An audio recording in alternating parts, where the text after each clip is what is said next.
So would you please help me welcome my good friend, Drew Dudley. Drew, over to you, my man. Hey, Mike, what an amazing pleasure it is to be here. I've been lucky enough to catch a lot of what's been going on the last 4 nights. It's incredibly stressful to try to close this out, and it's a really big honor. So I'm thrilled to be here.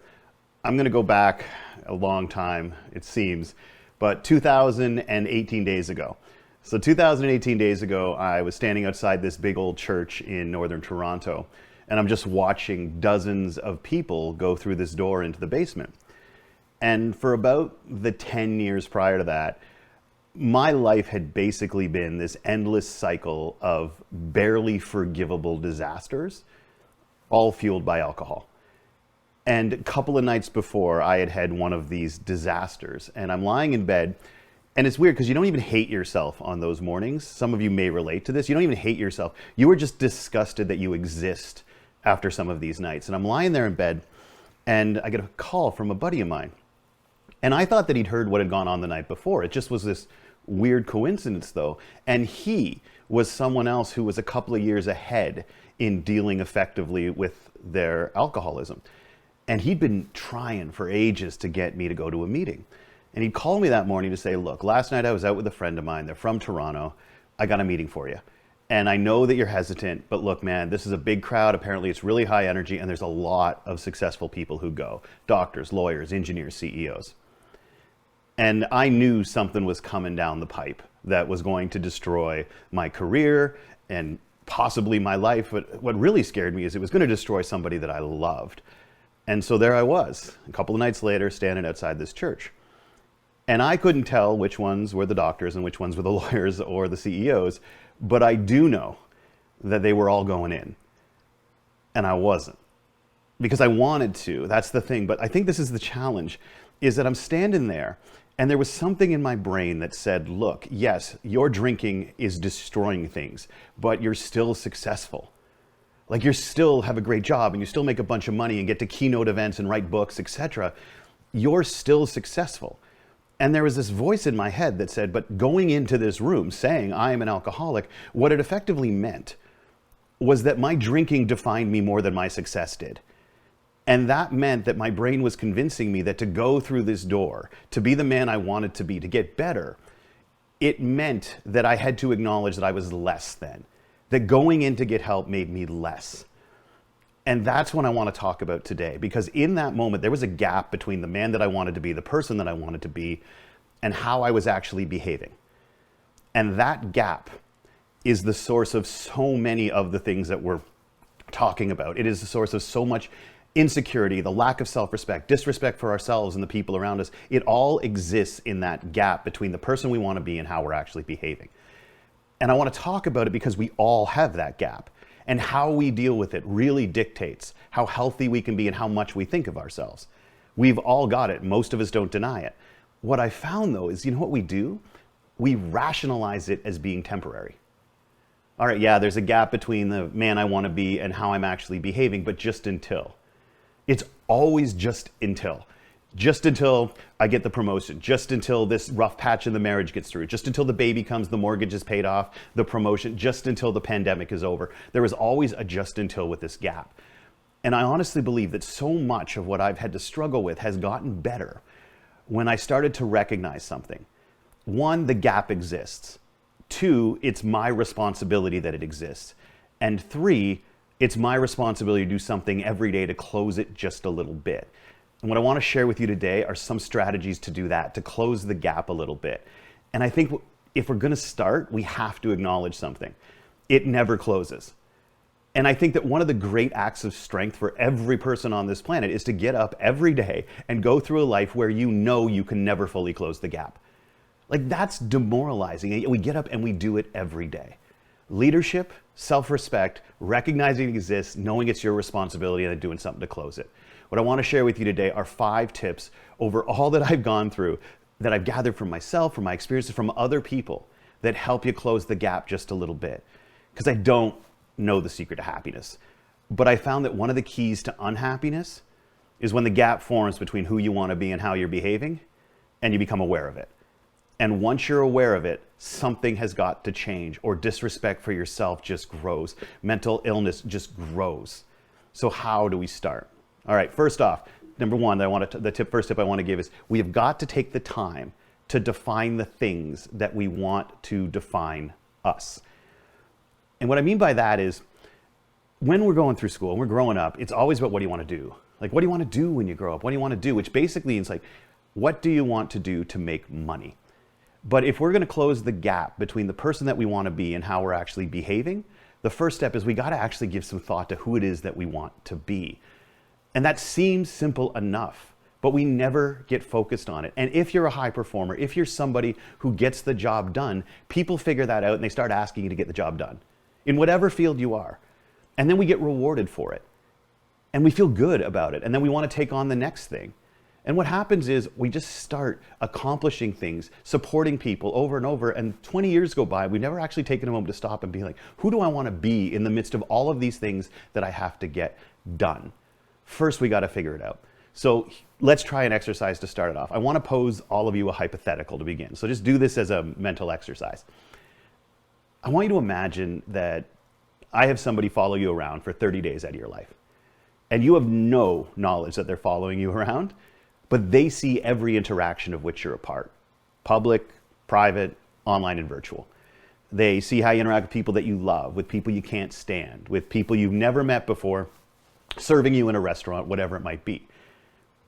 At the end of those 30 days, if I sat this person down and I said to them, based only on the behaviors you've seen from this person, nothing else, just the behaviors, what 3 values do you think this person stands for above all others? Like, what are the 3 core values that drive their decision making? Which 3 values do they turn to when they got to make decisions? Which 3 values do they want to leave in their wake personally and professionally? Which would they pass on to their children if they had to choose 3 core ones? If you've been the person that you like to think of yourself as being, what are the 3 values that you feel someone would see from just your behaviors? And I've asked literally hundreds of people around the world that question, and most people can't give me 3. Like, if you give them enough time, people are going to trot out what I like to call the greatest hits. It's integrity, and it's kindness, and it's honesty. And look, I'm not saying any of those aren't values. It's just no one's really thought of them before. It's not something we get quizzed on a whole lot. What are the core values that drive your behavior above all others? Can you think of 3? Most people can't. They get 1 pretty quick, a second one follows, but by the time we try to get to a third, most of us haven't dove that deep. For now, just focus on the first one that popped into your head, whatever that first one might be. And I want you to imagine somebody walks up to you and says, look, English isn't my first language. That word does not exist in my language. For instance, let's take the one that is most frequently given to me, integrity. This is it, above all others, integrity. That word doesn't exist in my language. Could you explain what it means in the simplest English terms possible? And could you start your definition with 3 words? It's a commitment to. So integrity is a commitment to what? Honesty is a commitment to what? Honor is a commitment to what? Can we actually finish any of those sentences? Because most of us, what I found is going all around the world and asking people this question, most people can't give me the 3 values that drive them. And if they can, we really cannot actually explain to someone what the values mean. We just throw them around all the time with this fundamental idea that it's good. Being a good person is so broad that it's not really actionable. There's no specifics to it. So what is it that actually drives any one of us? I remember the first time I ever gave a lecture on leadership. At the end of it, a young woman came up to me and said, look, I'm an international student. I think leadership means something different in Canada. Could you explain what it means in the simplest English terms possible? And I choked on it. I had absolutely no idea. The way I came up with it is what every educator does when you get stumped by a student. You just stroke your chin for a second and go, well, what do you think? But it really bugged me because leadership was a value I wanted to stand for every day of my life. It was something that I wanted to embody in everything I did, personally and professionally. And the woman asked me the most basic question. Well, what does it mean to you? This thing you claim drives you above all others. What does it mean? I had nothing. And I went home and I posed myself a similar hypothetical to the one I just gave you, but I didn't stop at 3.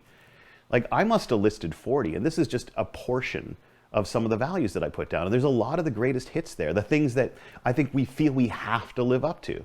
There's integrity and honesty and leadership and passion and all of those. But what I did is every time I wrote down one of these values that I wanted to say, this is who I am as a person, I imagined the young woman coming up to me and saying, look, English isn't my first language. The word resilience doesn't exist in my language. Could you explain what it means in the simplest English terms possible? And honestly, like most of you, you give me 5 to 10 minutes with any one of those words, and I can give you a remarkable definition for them. But I was 28 years old that night. And it was the first time in my life that I had ever bothered to define any of these words that supposedly drove who I was as a person. And look, the problem with that is that I had spent the better part of my adult life evaluating myself and other people based on how well I lived up to these values. The fact is that I made judgments of other people swiftly and harshly if I thought they didn't live up to these, and I actually didn't know what any of them meant. And the thing is, if you don't understand the criteria you're using to make decisions, you don't make consistent decisions. You don't make decisions that are often in your best interest. We have to be clear on why we're making those things. And it's why I tell leaders of all ages, all backgrounds, all industries, we have got to take the time to define the things that we want to define us. Because look, if you want to embody integrity every day of your life, that's amazing. But if you haven't defined what it actually means, if you haven't turned it into a finish line so that you know when you cross it, like you could be, and you probably are, embodying integrity or kindness or honesty every day of your life. The problem is you're never giving yourself permission to celebrate that fact. Like most of the moments where you are being the person that you want to be are passing by unrecognized and uncelebrated by you. And what we do is we fill up our lives and our brains with all the stuff we're screwing up, all the things we're struggling with, and all of these moments where we are being the men and the women and the people we want are passing by unrecognized and uncelebrated by us. And for what it's worth, like it's the celebrations in our lives that give us momentum, that give us strength, that give us pride. It's the celebrations that do that. And I honestly believe that setting goals is basically planning celebrations. And we set goals for our careers and we set goals for our financial life. I argue that personal leadership and the growth that comes from it and the strength and resilience that comes from it to deal with the most difficult things in our lives comes from actually being able to say, this is what I want to stand for every day, and here are the moments where I can give myself credit for it. Setting goals is basically planning celebrations. So we got to spend just as much time, just as much energy, and just as much attention setting and chasing goals for our daily behavior as we do for all of these long-term pieces. Because I've found that individuals who haven't taken the time to define the things they want to define them, they really struggle answering not only what is a really important leadership question, which is my field, but I think it's an incredibly important human question. And I think that so many amazing people struggle with feeling the way they should about themselves because they can't answer this question. And everybody take 5 seconds and figure out how you'd answer this one. Why do you matter? Like any reason you want to give, why do you matter? Like if you have kids, when this is all over, go ask them the question. Like kids will, if your kids are less than 5, they will give you answers to that question that melts you. But something happens to us around the time we turn 5. We get sent off to school and we stop believing that why we matter is up to us to determine. And we start believing that it's supposed to be evaluated by somebody else, by letters on a piece of paper, by how tough they think that you are. We stop believing that why we matter is up to us and it's supposed to be evaluated externally. School really teaches us that. And then we spend 20 of the most formative years of our lives in that system. And that becomes a lesson that we never unlearn, that why you matter isn't up to you to determine. But, especially men, we internalize that it's up to us to prove it. And the first time I ever asked that question was to this extraordinary student. He was 21 years old. And he was getting ready to go off out into the world. He was nervous about it. And I just asked what I thought was an innocuous question. Well, why do you matter, man? And he blinks twice. And then he says, well, I don't yet. That's why I'm working so hard. And that is an unacceptable answer to get from anybody that you care about. And we give it to ourselves all the time. because you do matter, but we lose sight of it, I think, because we're not giving ourselves evidence every day that we matter. We focus on the mistakes that we made. We focus on the gap that exists. But I don't know if we give ourselves proof that we matter every day, because when you feel like you matter, you treat other people like they do. And I think that one of the big struggles that we have is that all of us hope to matter, and we hope to lead, and we hope to make a difference. And look, hope is a wildly powerful force. And you should foster hope in your life and the life of everybody that you touch. But hope is a terrible strategy. And if we want to matter, we want to lead, we want to make a difference, we've got to plan to matter, plan to lead, and plan to make a difference. Because when we have a daily plan to feel like we matter, we actually execute it. We give ourselves evidence, and it changes so much about how we feel about ourselves. This is a resilience and a strength generator. But how do we go about doing it? I think there's 3 key steps that have been invaluable to me as I get through some of the things I'll talk about today. And the first is, you got to identify the values you want to stand for. If you tie your self-worth to how well you put the values most important to you out into the world, and you give yourself evidence you're doing it every day, it changes so many things. It can't fix the traumas that we're going through, but it can help give us the strength. It can help remind us every day that we are people of worth. And what I've found is that people who don't believe they are people of worth do not ask for the help that they deserve. You've got to identify your values and say, these are the things I want to put into the world, so you can celebrate them when you do. The second is, you've got to define what they mean.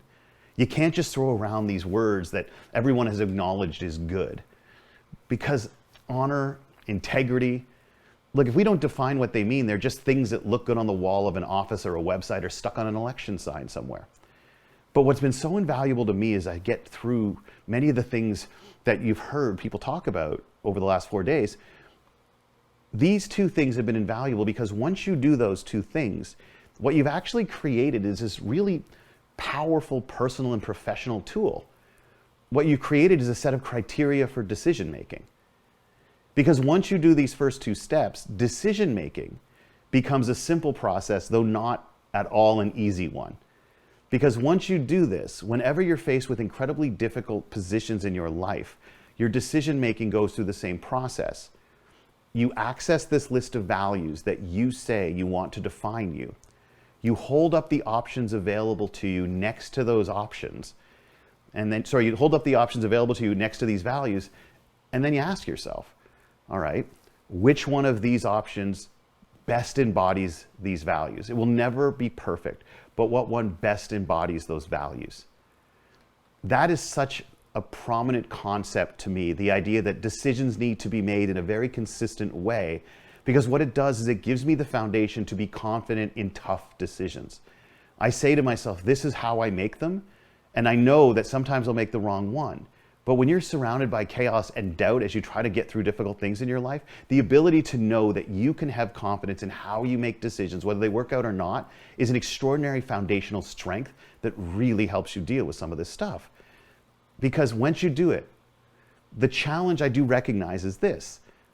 Often the option that's most consistent with your values, it sucks. It does. It's awful. It doesn't allow you to look good. It doesn't allow you to take the money, keep the job, or stay in the relationship.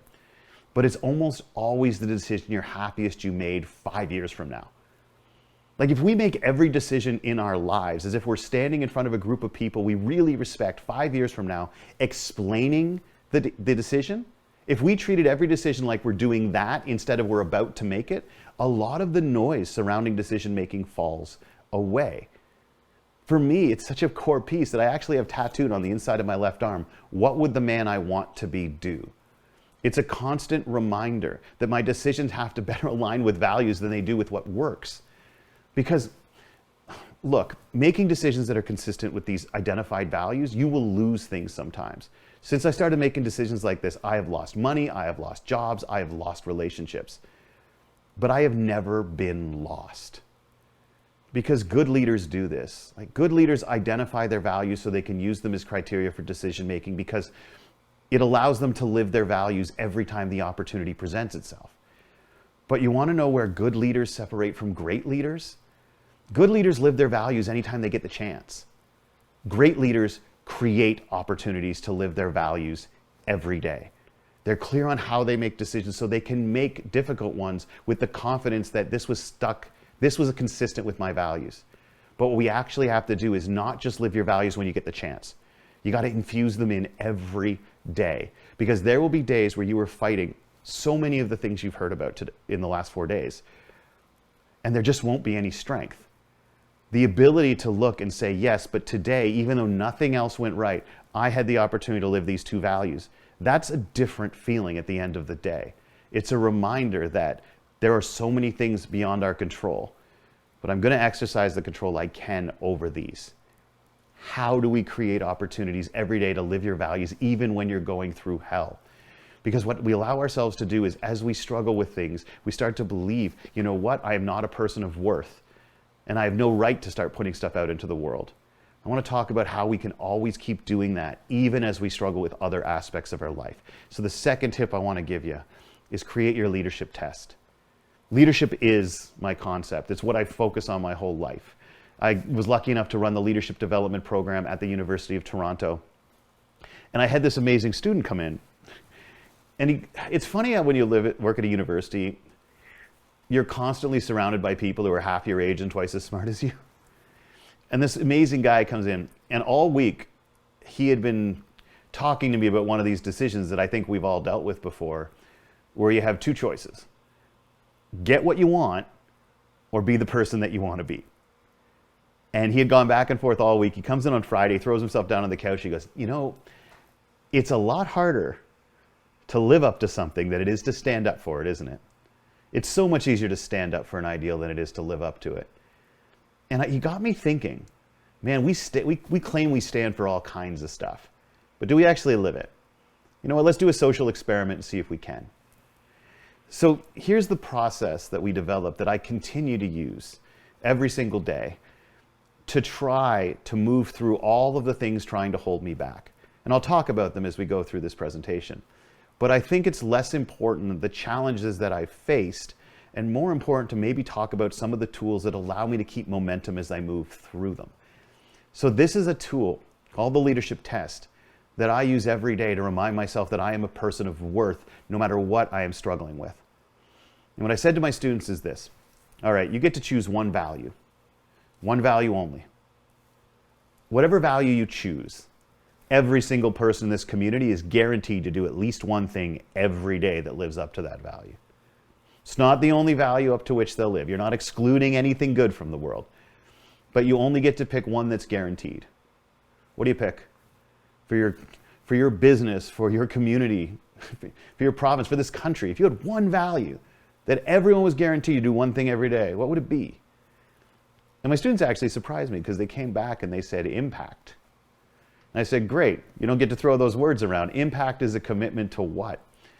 And they came back and they gave me one that I was really proud of. They said impact is a commitment to creating moments that cause people to feel as if they are better off for having interacted with you.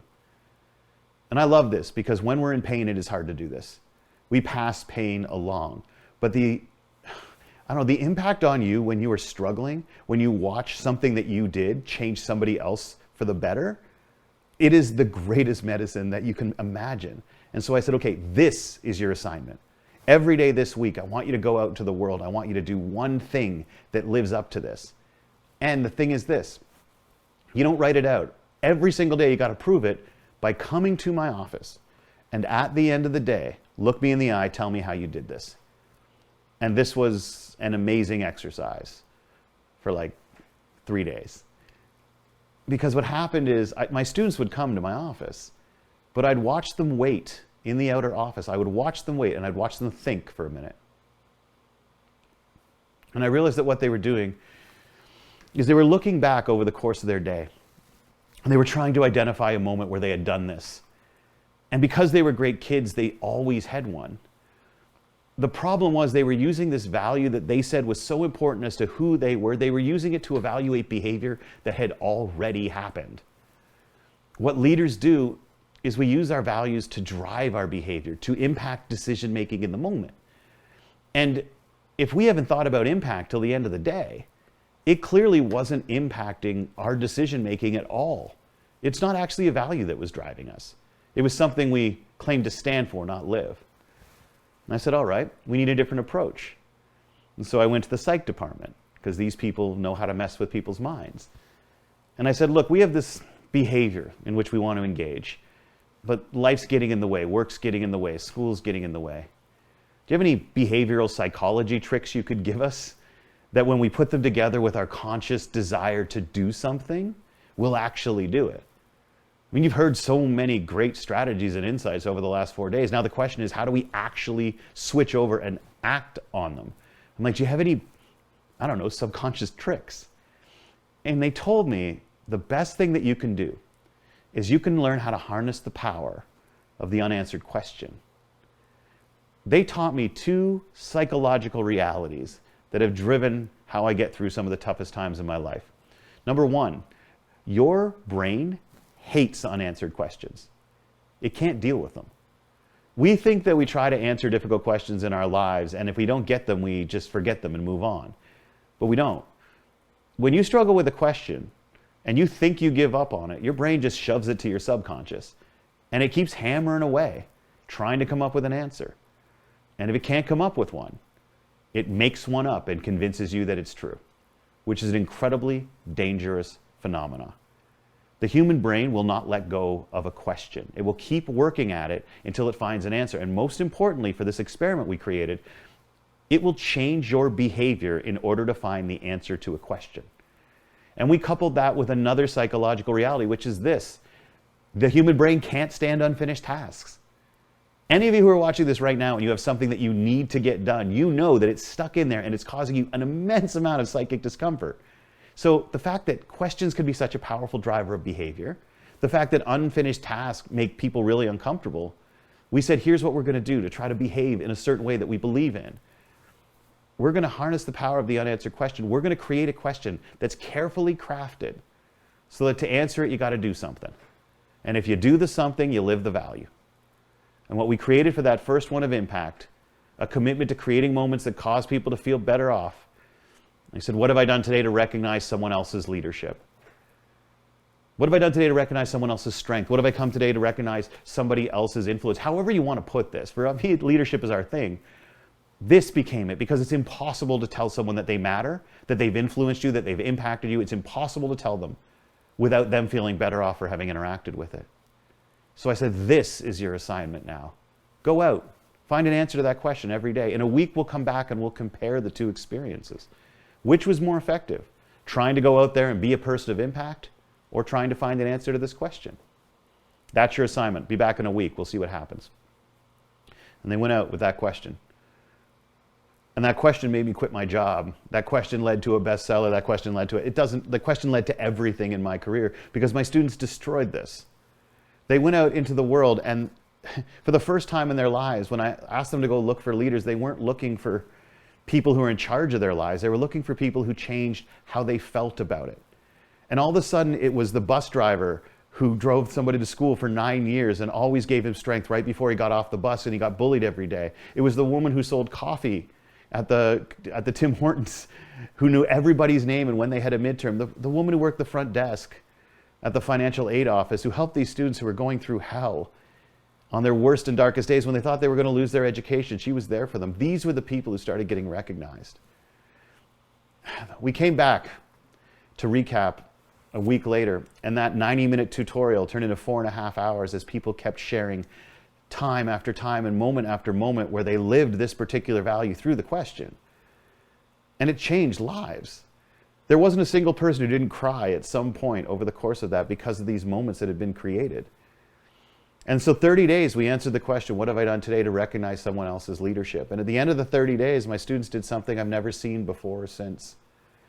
They asked for another test. And so we came up with another value, another definition, another question. And then we did another and another. By the end of the school year, we had what I call the leadership test, which continues to keep me focused as I deal with alcoholism and some of the other things I'll talk about. Because the leadership test, it sounds scary, I get it. People hate tests. But if you think about it, you know why everyone hates tests? Because for the first 20 years of your life, every test that you ever wrote was somebody else's test. It was somebody else demanding answers of you. And if you didn't give them what they wanted, they got to punish you. That's incredibly disempowering and wildly stressful. The only tests that truly matter as you get older, that define who you are the tests that you choose to give yourself. And for the leadership test, what we did is we identified 6 values that we wanted to live every day. As we fought through all of the challenges that we were facing, we said no matter what the world throws at us, these 6 things are non-negotiable. And we created 6 core questions tied to each one of those values. And the goal every single day was to find a way to answer 3 out of those 6 questions. What have I done today to recognize someone else's leadership for impact? What did I do today to make it more likely someone would learn something for growth? What did I try today that might not work, but I tried it anyway for courage? What did I do today to move someone else closer to a goal for empowerment? When did I elevate instead of escalate for class? Elevating is trying to succeed, escalating is trying to win. And what did I do today to be good to myself for self-respect? 6 questions. But look, it wasn't just about answering questions. It was an entirely different mindset to how we viewed each and every day on this planet. Imagine this. Imagine if every night before you go to bed, you have to prove you deserve another day on this planet. Not at the end of a quarter or a year or a 5-year strategic plan or the end of your life. Every single night before you go to bed, you have to prove you deserve another day. And to prove it, you got to pass a test. You got to get 3 questions out of 6. But the key piece is that you're given the questions in the morning. You were told what you need to do in the morning. It's an open book life test. If that was our reality, those questions are non-negotiable. They're not things that you answer when you have extra time, in between shifts or emails or picking up the kids. They drive your behavior every single day. And because those questions were tied to the core values we identified, we wanted to define us as men and women and people, what we effectively did by taking on this approach, what I continue to do, is we demanded of ourselves that we prioritize our to-be list at least the same level as our to-do list. Because look, man, my students were in their early 20s at the time. But I was well into my 30s. It was hard to look in the mirror and realize how long it had been since I could honestly say that most of my decisions in any given day were driven more by the person I wanted to be than the crap that I had to get done. This became what drove us every single day. This idea of the leadership test. The idea was that even on the days where everything outside of your control blows up in your face, at the end of the day, you can still say, here are 2 or 3 moments where I was the person that I wanted to be.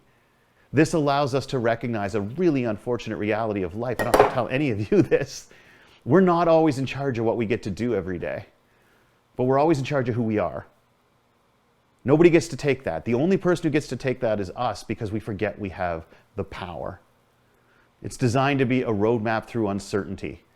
That when we don't know what next month holds or next year or next 5 years hold, at least we know exactly what we need to do today to feel as if we are a person of worth. Because all we have heard about this week are things that try to make us feel like we are less than we are. What I want to talk about are the ways that every day, in the sound of that cacophonous noise screaming, you are not worth something, a reminder that I say, yeah, but look, I got these 3 questions. The voice in my head doesn't get to beat me down. 2 questions to serve others, 2 questions to serve yourself, 2 that ends up serving both. If you answered every single one of those for an entire year, you'd add over 2,000 conscious pieces of value, 2,000 moments that you help and support someone else, 2,000 things that enrich your life and other people, but you don't have to ace it. You just have to pass it. And if you do that, that's still 1,000 moments. In the midst of everything else we're fighting, it is 1,000 moments that remind you of one very simple and important thing. You matter. 1,000 pieces of evidence that you matter. This, more than anything else that I do, is what keeps momentum as we move through really difficult times. Because it's not plans that determine success, it's momentum. It really is. Number 2, as you're going through all this, tip 3, plan for failure. We're going to screw it up. There's a ridiculous cliche out there that says, hey, it's not failure if you learn from it. Yeah, no, it is. And some of you work in jobs where you're well aware that if it's failure and you learn from it, it can still be a terrible failure. I think we need to stop throwing around these cliches so much, right? I had a couple of buddies, they build crap like this. Like, this is a human-powered helicopter. They won a 30-year-old $100,000 prize by building that thing. They built the world's largest or fastest recumbent bike. The thing clocks in, close to 144 kilometers an hour. And when they heard that, they're like, oh, it's not a failure if you learn from it.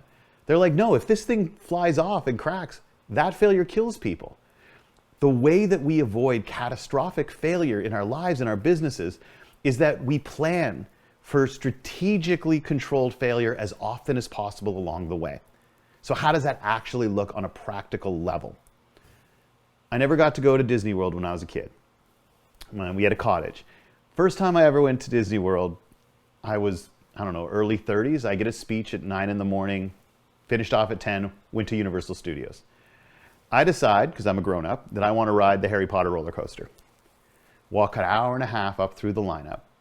And as I start to get towards the front of the line, I notice the young guy who runs the turnstiles, he's looking more and more nervous. And I get towards the front and I go through the turnstile. And as I turn left, figuring this is where I go to get on the roller coaster, this poor 18-year-old kid has to take me by the elbow, lead me off to the side and say, "Sir, I'm so sorry. I'm afraid that this ride can't safely accommodate your dimensions." Because at the time I was well over 330 pounds and I had missed the seats out front that you're supposed to test to make sure that you can fit. And so now this poor 18-year-old kid had to tell me, "You've got to walk all the way back down that lineup because you were too fat to get on this roller coaster." And it was devastating. And I had battled with my weight my entire life. But this was that moment where I felt so disgusted with myself that I was finally spurred into doing something. And so I called up my friend, and we all have this friend, the fitness friend, the one who has, the person who organized this damn conference is this friend, okay? And so Mike Cameron, I know I'm talking about you here. Different sets of shoes for different conditions, right? And I said, "I need help. The doctor says I have to lose 100 pounds. And we talked for a while, and she came back and she said, "Okay, we're going to attack this the same way you do leadership on a daily basis, with questions. I'm going to give you 3 questions. These were for me. They don't work for everyone. But for me," she said, "have I eaten 2,000 calories today, 100 one way or the other, within 100 calories of 2,000? Have I burned 3,000 calories today? Usually that, with the weight I was, that was just walking a little bit and basically living life." She got me a Fitbit to check it. "And have I done 15 more seconds of cardio than I did yesterday?" And she said, "But here's the thing. It is not failure that destroys difficult things, difficult missions. It is unplanned failure that throws you off. So here's what we're going to do. We're going to build it into this plan. I'm going to give you 65 days.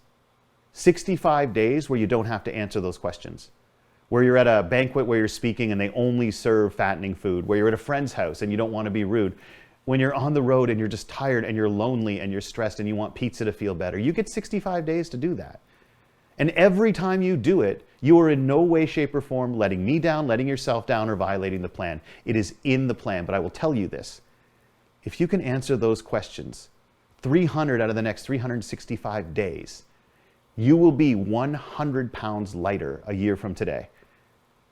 And I was 100.7 pounds lighter 1 year from that day. And what did it was the fact that whenever I was less than I wanted to be, back before, whenever I wanted to lose weight and I had 2 or 3 days in a row where I messed it up, I tossed the entire thing out. But it was such a different thing to look and say, failure is part of this plan. So what happened is when it became a part of my life, I didn't see it as a deviation from what I wanted.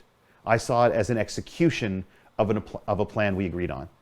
When you shift failure from something undesirable into something that is seen as part of the execution of your plan, it's a big mindset shift, but it only works if you do it ahead of time.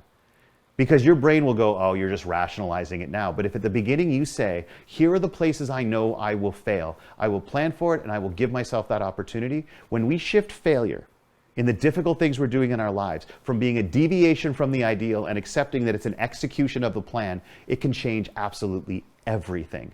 No matter what you are struggling with, what brought you here, or someone who you loved, what brought them here, no matter what it was, ultimately, if we can plan and recognize that we're not going to be perfect at it, when we start to build that failure in and then treat it as execution, it changes everything. Plan for failure. Point out the spots along the way where you don't think you're good enough yet. And accept that when it happens, cool, that's an execution. Don't just tell yourself, "Oh, it's not failure if I learn from it." No, say, here's where failure is going to help. It changes everything. This is really hard for me to remember sometimes. I just want to point out that as I talk about all this stuff, most of the stuff I talk about today I've struggled with. But when I finally do execute it, things get better. So I'm not claiming that I have this all figured out, but I'm saying when I do stick to this, things get better. And this is so hard to remember. I was giving a speech in British Columbia, and I was talking about a lot of the people that I've lost in my life. It was a group of students, and I've been to the funerals of 20 people that I love. And most of them never saw their 25th birthday. They died very young. And so when I had a chance to speak to young people, I wanted to tell the stories of the wisdom of these people so they could understand that your age is not correlated to your ability to impact people, your ability to pass on things that people carry with them for years. And at the end of the speech, this young woman comes up, and I talk, about 5 incredible people who are gone. And she says, I feel bad for all the pain you've had in your life. And then she told me her story. And it was so much more pain, so much more loss, but also so much more courage and strength than mine, that I had to look at her and say, how can you say you feel bad for the pain I've had in my life when yours dwarfs mine? And she said, yeah, there's no universal measuring unit for pain. Hurt just hurts. And anything worse than what you're used to is pain. And so it's pointless to compare our pain because we all have different things that we're used to. But she said, one thing I have learned is that only hurt people hurt others. And if I want to be the person I know I can be, I have to let go of the things that have hurt me. Otherwise, I'm going to carry them around with me, and one day I'm going to use them as a weapon against someone that I love. I'm going to carry them around with me, and one day I'm going to use them as a weapon against someone I love. Like, that resonated with me so powerfully, the idea that we carry this pain with us, and the number one person the people who eventually get hit with it are the people closest to us. Because 1, they're closest to us, and 2, there's this little voice that says, let them have it, they'll forgive us. But in the process, we can damage so much. Only hurt people hurt others is such a hard thing to remember, but it's so crucial because we have to think of 2 things. 1, when people hurt us, it's very rarely about us. It's almost always about pain that they're passing on from somewhere else. And that demands empathy and compassion as best we can. But it also means that we have to recognize, what is it in our pain that we're using to hurt other people? When we see the people around us being hurt, we have to ask ourselves, where is this pain coming from? Not just, I'm a terrible person, I have to stop doing that. Where does it come from? And who can I talk to help me figure that out? Because what it ultimately does when we forget hurt people hurt others is we start pushing people out of our lives. And look, when we're getting through difficult things and we push out the people who are closest to us because they're where the pain ends up, we end up a little bit more alone. So here's the thing. Every one of you watching this has someone in your life that you wish you could call and you wish you could text or have coffee with. And the only reason you can't is you have not said the words, I'm sorry, or you haven't allowed yourself to hear the words, I'm sorry. Fix that. Like, I've gone to the funerals of 20 people that I love. That means I have lost too many people in ways that I cannot control to not tell every audience to whom I speak. If you can save a relationship that made your life better, personal, professional, friendship, romantic, family, if it made your life better, if you can save a relationship by allowing yourself to hear the words, I'm sorry, or speaking them, do it. Like, there is no worse feeling than going to the funeral of someone you desperately cared about and the last thing you said to them was terrible. And it's happened to me twice. And for some of you watching this, it could happen to you tomorrow. Go to bed every single night knowing that cannot happen. There are people who made our lives worse, and there's a reason they're not in it. But for so many of us, especially those of us who have struggled with our pain and sometimes have pushed it out into the world at people who don't deserve it, we can bring them back into our lives, or at least give them the opportunity to know that we are here for them when they are ready. Only hurt people hurt others. It's true of others, it's true of yourself. Seek out where the pain comes from with the help you need. Also, reach out to those who you've hurt before and let them know there is a door to come back together. Most of the time, they care a lot about you. All they need is the indication that you're ready, when they are. And the last one I want to share with you is we can't hide. I mean, it's the whole thing about what we're doing here over the last few days is people are not hiding. I hope, like, not only is it the information that's come out, it's simply the fact that people are stepping up and saying, This is what I went through, and I'm not doing it for myself. I'm doing it because you cared enough to come and listen. For 10 years at the University of Toronto, when I was running their leadership program, I went to extraordinary lengths to hide the fact that I'm bipolar. Because we still live in a world where we equate mental illness with mental weakness. And my entire career is premised on the idea that you will find my ideas credible. And so I kept it quiet. And then I watched these students, these amazing, brilliant, compassionate students. I watched them fight it. And they refused the help that they deserved for all the same reasons so many of us do. They thought it would make them look weak. They thought it would make them an embarrassment to the people who had supported them along the way, their parents, their friends, their teachers. And they thought it would make them unemployable. And so they stayed quiet. And I watched it claim some of them. It took some of their lives. It took some of their educations. It destroyed some of their families.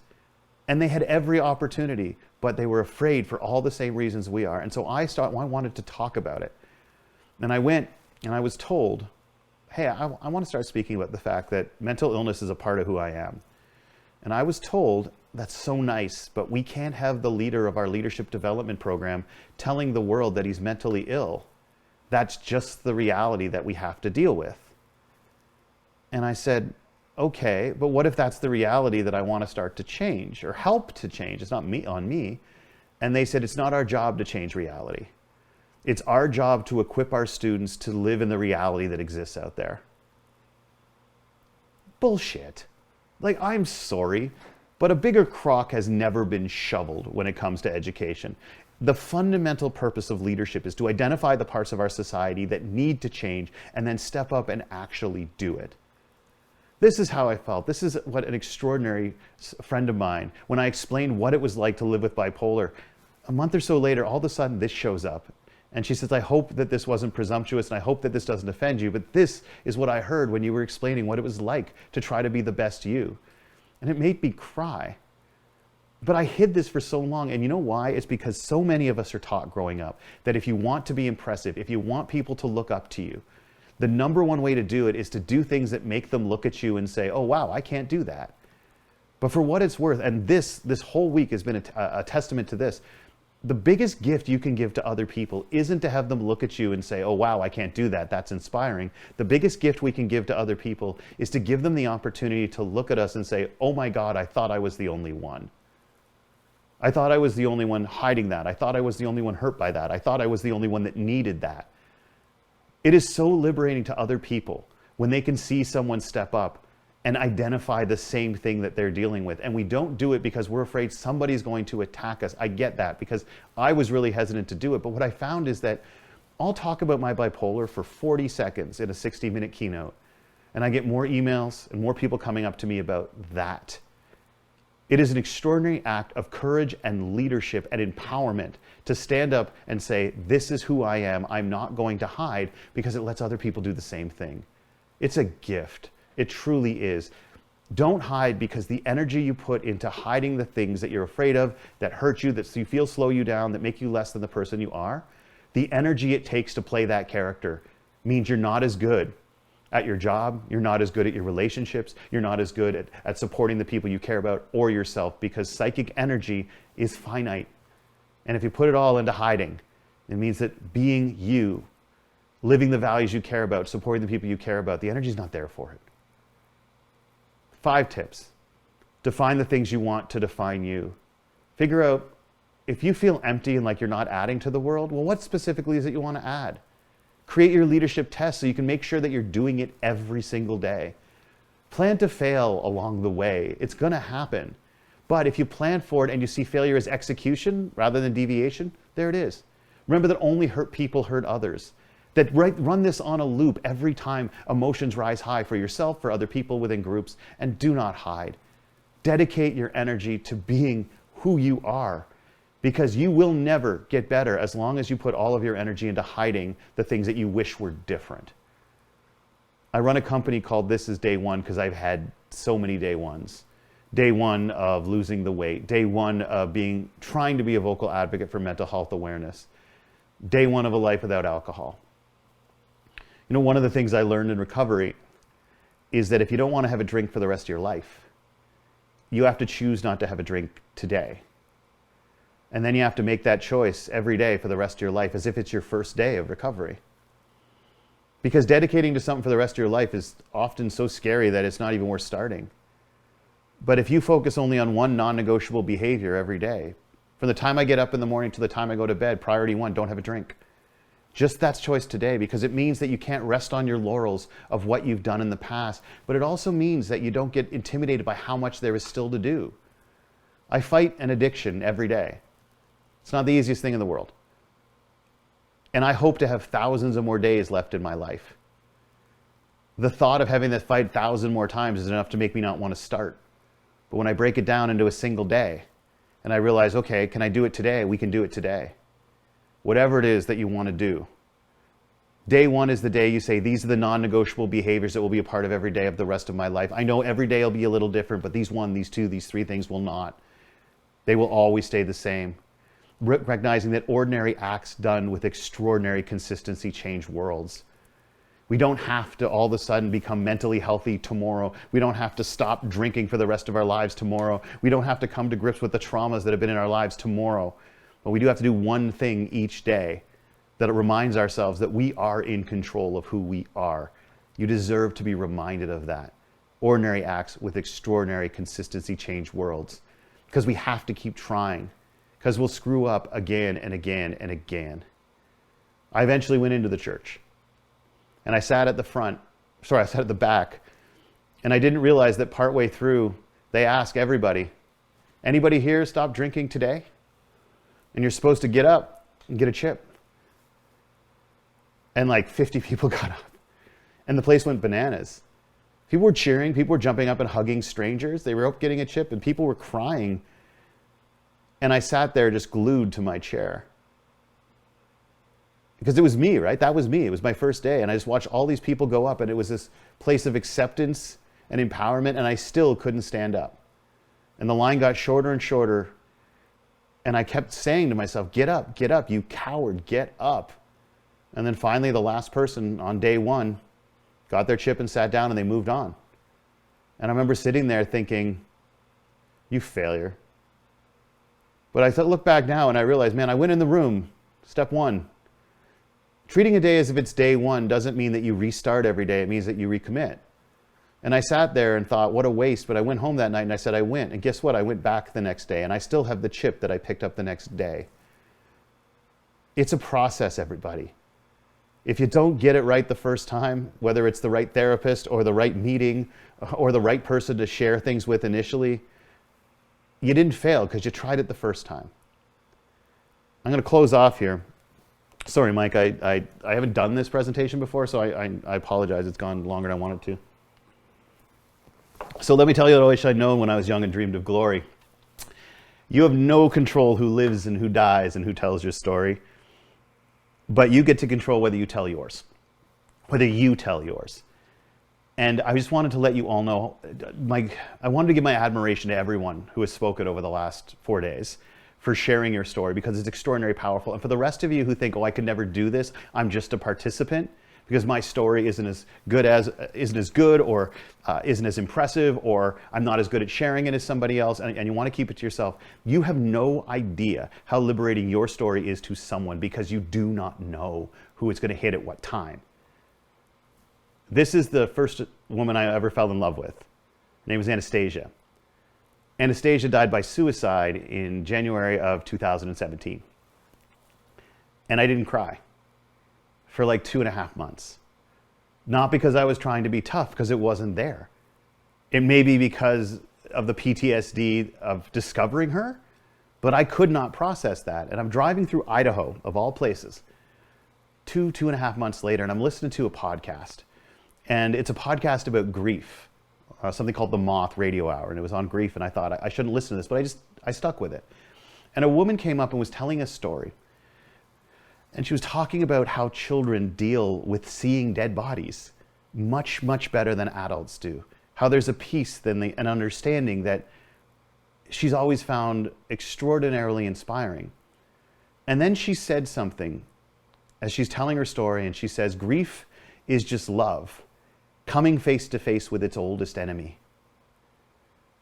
And I don't know why that hit me the way it did, but that one line and the way that it resonated with me and made me better understand what it was I was feeling, that grief is love coming face to face with its oldest enemy. I pulled this car off and I broke down in tears for almost an hour. A woman who 2 years before had told her story, that had no idea probably that it was being broadcast that day, let alone that it was hitting the ears of a guy driving a back road in Idaho. But her story finally helped me start to heal. Share yours. And I know that it's scary because there will always be Neanderthals who call you weak, who call you worse, because they think that if you're not swinging fists or swinging your dick, that somehow you're not a real man. Look, the ability to stand up and tell a story that might empower other people is an extraordinary source of strength. And yeah, some people are going to poke at you and be like, oh, look at you being soft. I've had that happen to me. But I try to take a look back and think about what strength actually means. And it's taken me a long time, but I've eventually gotten to this point. I'm going to tell you the stories of things that really happened to me in the way that I dealt with them.